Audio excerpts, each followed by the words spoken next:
ছাত্র নাগরিকের অভ্যুত্থানের মাধ্যমে আমরা যেই ফ্যাসিস্ট হাসিনার পতন ঘটিয়েছি এবং একটি নতুন বাংলাদেশের আকাঙ্ক্ষা করছি, তাকে নস্যাৎ করতে বিভিন্ন শক্তি ইতিমধ্যে তৎপর হয়েছে এবং নানা ধরনের ষড়যন্ত্র এবং পরিকল্পনা করা হচ্ছে।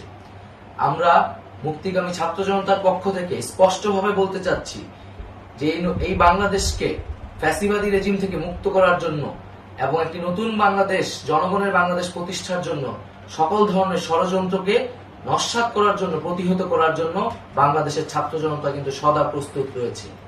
আমরা দেখতে পাচ্ছি নানান জায়গায় লুটপাট, সহিংসতা এবং সাম্প্রদায়িক হামলার মতো ন্যাক্কারজনক ঘটনা ঘটছে। আমরা এর তীব্র নিন্দা জানাচ্ছি এবং আমরা মুক্তিগামী ছাত্র জনতার প্রতি আহ্বান জানাচ্ছি যে এই ধরনের ঘটনাকে প্রতিহত করার জন্য আমাদেরকে প্রস্তুত থাকতে হবে, আমাদেরকে দায়িত্ব নিতে হবে।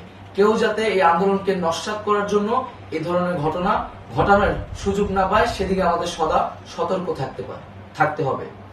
আমরা আরো দেখতে পাচ্ছি যে রাষ্ট্রপতি গতকাল বলেছিলেন যে অনতিবিলম্বে তিনি জাতীয় সংসদ বিলুপ্ত করবেন, কিন্তু আমরা এখনো দেখছি যে একটি অভ্যুত্থানের পরেও এই ফ্যাসিস্ট হাসিনার জাতীয় সংসদ রয়ে গেছে। তাই আমরা ঘোষণা করছি যে আজ দুপুর ৩টার মধ্যে এই ফ্যাসিস্ট হাসিনার যে জাতীয় সংসদ, সেই সংসদের বিলুপ্তি ঘোষণা করতে হবে। যদি আজ বিকাল ৩টার মধ্যে এই জাতীয় সংসদের বিলুপ্তির ঘোষণা না আসে, তবে আমরা কঠোর কর্মসূচি দিতে বাধ্য থাকব।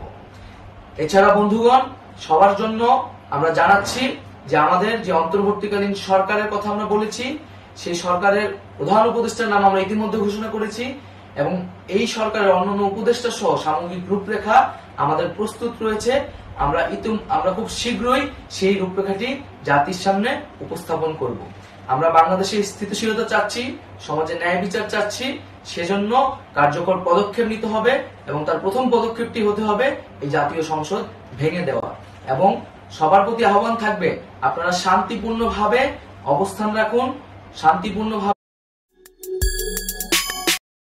এবং অহিংসভাবে